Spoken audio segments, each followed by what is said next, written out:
خاتون نے پوچھا ہے کہ مفتی صاحب میں پردہ کرتی ہوں چہرے کا، لیکن آج کل گرمی کی شدت کی وجہ سے جب میں چہرے پہ نقاب لیتی ہوں تو میرا بی پی ہائی ہو جاتا ہے، دم گھٹنے لگتا ہے،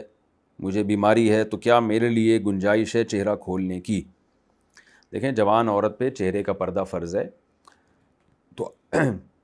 اگر آپ کو واقعی ایسا ہو رہا ہے کہ گرمی کی شدت میں آپ نقاب ڈالنے سے آپ کا سانس گھٹ رہا ہے تو ناک کھول لیں۔ اصل میں تو سانس ناک سے آتا ہے نا، تو کوئی ایسا طریقہ اختیار کر لیں کہ جتنا چہرہ آپ چھپا سکتی ہیں وہ چھپا لیں، جتنا کھولنا ضروری ہے اتنا کھول لیں۔ بہرحال پھر بھی اگر دم گھٹ رہا ہے اور واقعی مسائل ہو رہے ہیں آپ کے ساتھ تو پھر گنجائش ہے چہرہ کھولنے کی۔ ایسی صورت میں کوشش کریں کہ ایسے وقت میں گھر سے باہر نہ نکلیں جب گرمی کی شدت ہو یا دھوپ ہو، تاکہ چہرہ کھولنا نہ پڑے، کیونکہ پردے کا حکم شریعت میں عورت کے لیے بہت اہم حکم ہے۔ اور یہ بھی کیا جا سکتا ہے کہ وہ نقاب کی جو نقاب ہے وہ ہلکی چادر کا ہو، تاکہ اس میں سے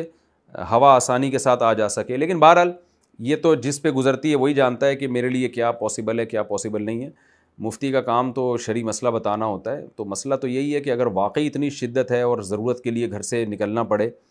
اور واقعی دم بہت گھٹ رہا ہو تو پھر گنجائش ہے چہرہ کھولنے کی۔ حذیفہ خان نے سواس سے پوچھا ہے کہ جی دانتوں پہ کور لگانے سے غسل ہوتا ہے یا نہیں؟ دیکھیں، دانتوں پر کور لگانے سے نا کور کے اندر پانی نہیں جاتا، تو دانتوں پہ پانی پہنچانا واجب ہے، لیکن کور اتارنا بھی آسان نہیں ہے۔ دانتوں کا کور ایسا تو ہوتا نہیں ہے کہ جب چاہے چڑھا لو جب چاہے اتار لو، تو وہ مجبوری کی وجہ سے چڑھایا جاتا ہے، تو وہ کیونکہ پیوست ہو جاتا ہے لہذا اس کو اتارا جانا ممکن نہیں ہوتا، تو اس شرعی عذر کی وجہ سے پھر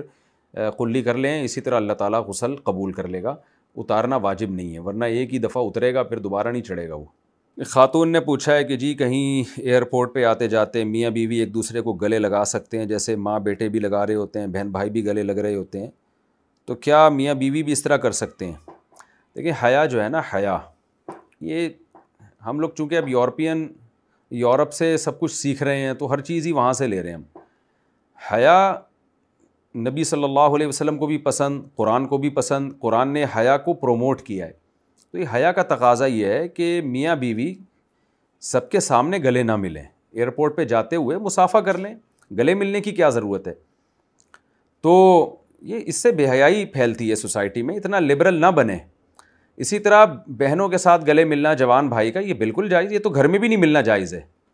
ماں بیٹے مل سکتے ہیں، ماں اگر ایجڈ ہے، بوڑھی ہے، کیونکہ ایئرپورٹ پہ اگر جوان ماں ہے اور جوان بیٹا ہے تو پھر لوگوں کو غلط فہمی ہوگی، لوگوں کو کیا پتہ یہ ان کی ماں ہے،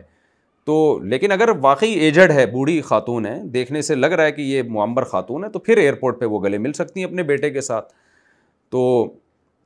جو ہے۔ لیکن میاں بیوی یا بہن بھائی گلے ملیں، بہن بھائی تو گھر میں بھی گلے نہیں مل سکتے، جوان بھائی جوان بہن کو گلے نہیں مل سکتا، اور صرف مصافحہ کریں، یا بڑا بھائی ہے تو چھوٹی بہن کے سر پہ ہاتھ رکھ لے، اس سے زیادہ قریب نہیں جانا چاہیے۔